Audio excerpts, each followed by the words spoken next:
everyone, Sherry Lynn here. Welcome back to my channel. For today's recipe, I'm going to show you how to make beef and broccoli. I've been craving Chinese food and I know I can't order it out because of all the sugar in the sauce. So I've come up with a recipe to make it at home that fits into the keto diet, and I think you guys are going to enjoy it. Check it out.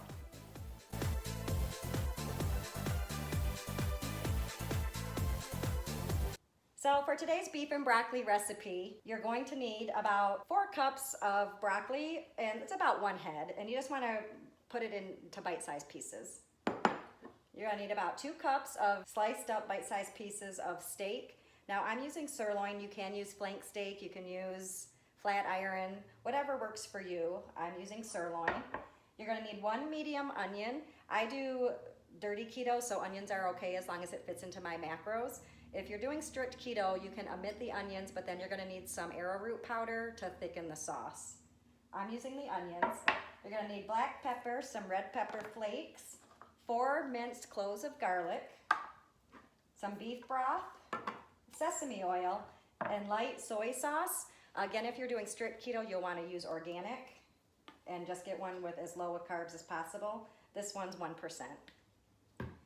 And then you're going to need a natural sweetener. The one that I like the best is stevia and monk fruit, but you can use all monk fruit, all stevia, whatever you prefer.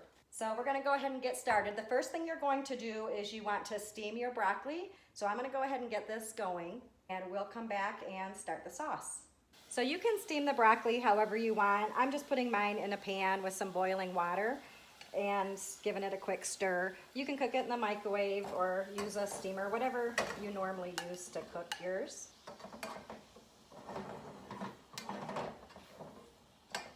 So the broccoli's starting to turn a nice green color, and make sure to not cook it till it's all the way tender. You do want it to have a little bit of crunch still left to it because you're gonna finish cooking it in with the beef.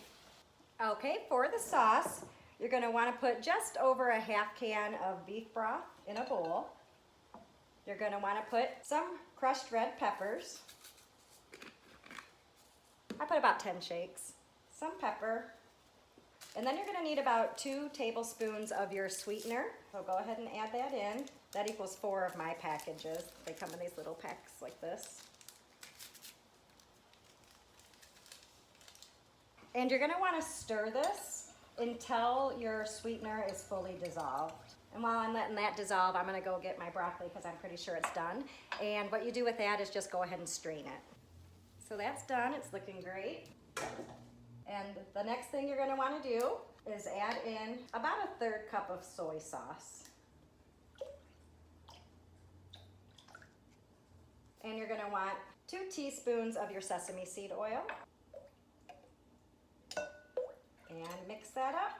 Set that aside, and we're going to move on to cooking our beef. For the beef, all I do is put a little bit of olive oil in the pan and get that heated up. When you know it's ready, the oil will start to, I call it dance a little bit, but it starts to bubble up and you'll know that it's hot. You do want the steak to kind of sizzle when it hits it.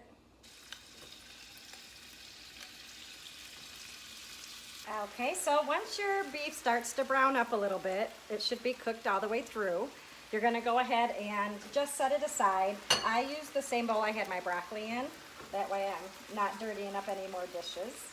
Okay, turn your pan down to medium-low and go ahead and add your onions right into here. If you're leaving them, then you'll just go ahead and add your garlic. And you just want to get these onions tender. Once the onions start to get tender, go ahead and add your garlic. And that's the 4 cloves. And mix that up and break it up.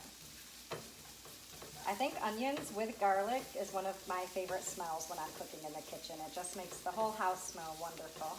Okay, so my onions are done. The next thing you're going to do is add the sauce that we made. And this, you're not going to dump all of it in. You're going to kind of want to feel it out. So I just want enough that the onions are almost covered in it. So I have about that much left. And just go ahead and stir that and heat up the sauce. You want to incorporate all the flavors. So while that's heating up, you're going to need a big bowl that we're going to put this in. And what we do to thicken this is use an immersion blender, or you can put this all in a blender. Now, if you've decided to omit the onions, then go ahead and do a little bit of cold water with your arrowroot powder, mix it up, add it in here, and just keep repeating that until it's the thickness you want. Okay, so now that you've got that mixed up in there, you're gonna wanna go ahead and put your heat on low, dump the sauce back in the pan, and go ahead and put your beef back in. And now we're gonna add the broccoli back in. And just go ahead and put it all in there. And then go ahead and mix that up. And right now all you're doing is finishing off cooking the broccoli and heating everything back up. So you can adjust your heat as needed. I just turned mine up to medium heat to speed it along for this video. It's looking delicious though. Get you a close up. Doesn't that look good? Heating this all up will take about 5 minutes. It doesn't take very long. You can adjust your heat. You can even turn it on high if you're in a real hurry. If you notice the sauce is too liquidy, you can just cook it a little longer and simmer it down a bit. Mine actually turned out pretty good with the portions I used, so I don't need to do that. So now I'm gonna go ahead and give this a taste. I didn't add any salt because soy sauces can be so salty, sometimes even the light. So I'm gonna give it a quick taste now and see if I need to add salt, which I generally do, but I do like to do it at the end. Oh my gosh, it's so good. I'm gonna add a little bit of salt. Okay, so this is done. I'm gonna go ahead and dish some up and give it a taste. Now you can serve this on cauliflower rice. A lot of people like it that way. The amount of carbs in this, it's on the higher end for a keto meal, so I'm gonna leave out the cauliflower rice. Okay, I'm gonna go ahead and dish some of this up. It's done. It smells and looks delicious. I'm gonna go ahead and give it a bite.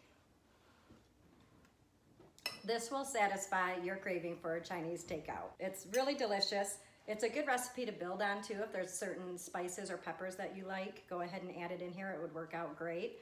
I like mine just like this. The monk fruit stevia combination doesn't leave too bad of an aftertaste in here, which is really good.